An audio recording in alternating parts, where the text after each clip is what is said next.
ધોરણ 10 વિષય ગુજરાતી ગાલા assignment book paper number 4 જેમાં વિભાગ સી વ્યાકરણ વિભાગનું સોલ્યુશન આજે આપણે કરીશું.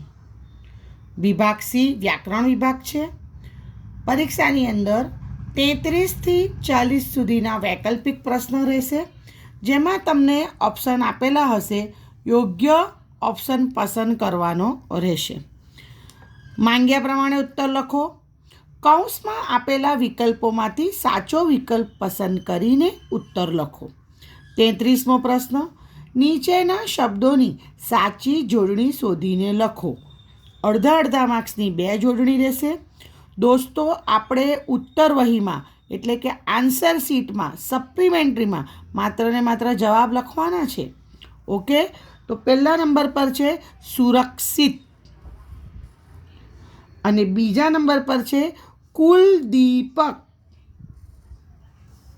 પ્રશ્ન નંબર 34, તત વત્તા અનુસાર શબ્દની સાચી સંધિ જોડો.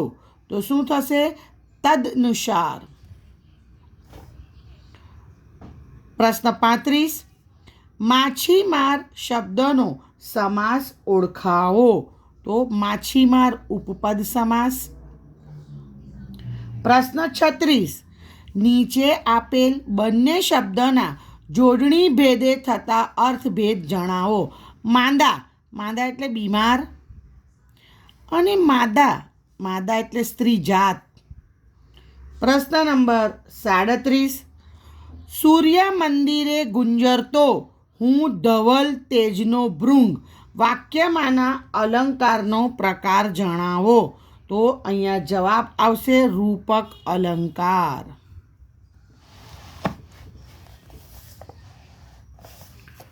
પ્રશ્ન નંબર 38, વાર્ષિક શબ્દમાં કયો પ્રત્યય રહેલો છે તે જણાવો. વાર્ષિક, વર્ષ વત્તા ઇક, વાર્ષિક એટલે પર પ્રત્યય.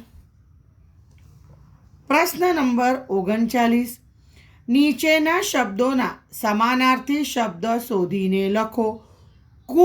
કૂપ એટલે કૂવો ને પય એટલે દૂધ. યાદ રાખો, પાય હોય ને તો પગ થાય, પગ ટાંટિયા, પણ પય છે એટલે દૂધ, મિલ્ક. પ્રશ્ન નંબર 40, ઉદારતા સંજ્ઞાનો આપેલા વિકલ્પોમાંથી સાચો પ્રકાર શોધીને લખો. ઉદારતા એક ભાવ છે, ફિલિંગ, લાગણી એટલે ભાવવાચક સંજ્ઞા. 33થી 40 વૈકલ્પિક પ્રશ્ન. હવે 41થી, નીચેના રૂઢિપ્રયોગનો અર્થ આપો. ધ્વજ ફરકાવવો એટલે વિજય મેળવવો.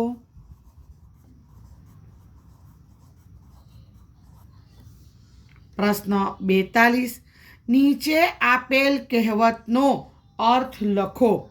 બોડીને તાવડી કહકી કેવી. એટલે જેની પાસે ખાવાનું ન હોય એવા ગરીબ વ્યક્તિ પાસે સાધન ક્યાંથી હોવા? તો જેની પાસે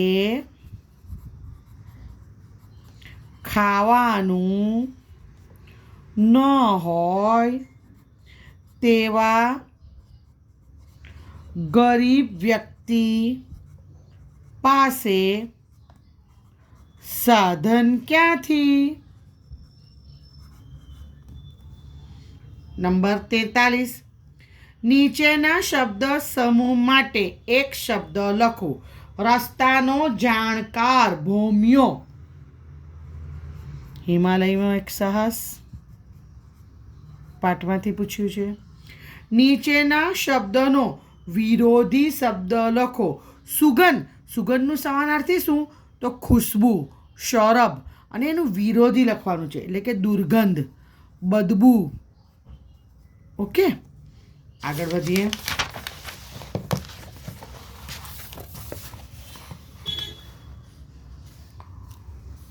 પાના નંબર 146ની ઉપર પ્રશ્ન નંબર 45, નીચેના વાક્યને કર્મણીમાં ફેરવો. હું તો ભૂતકાળ બાદ કરીને જીવતો હતો. તો મારાથી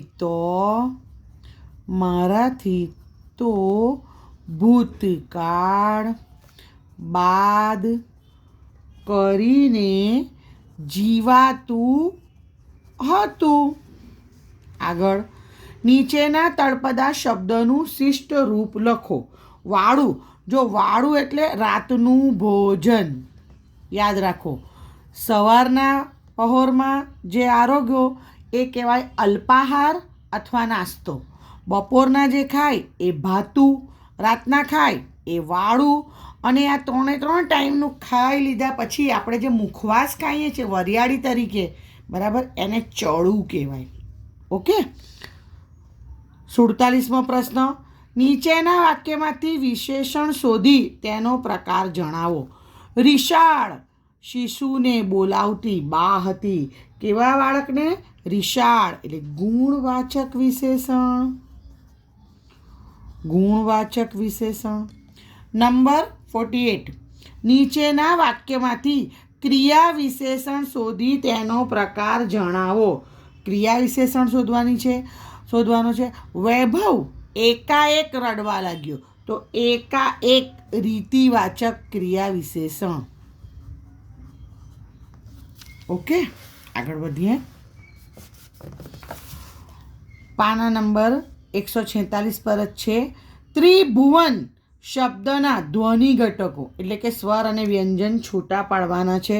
ત્રિ તો ત, ર ને ઈ, ત્રિ થયું. પછી ભવન તો ભ, ઉ, વ ને અ, ભવ ને ન, ભવન. બરાબર. ત્રિભુવન. નીચેના વાક્યમાંથી પ્રેરક વાક્યમાં રૂપાંતર કરો.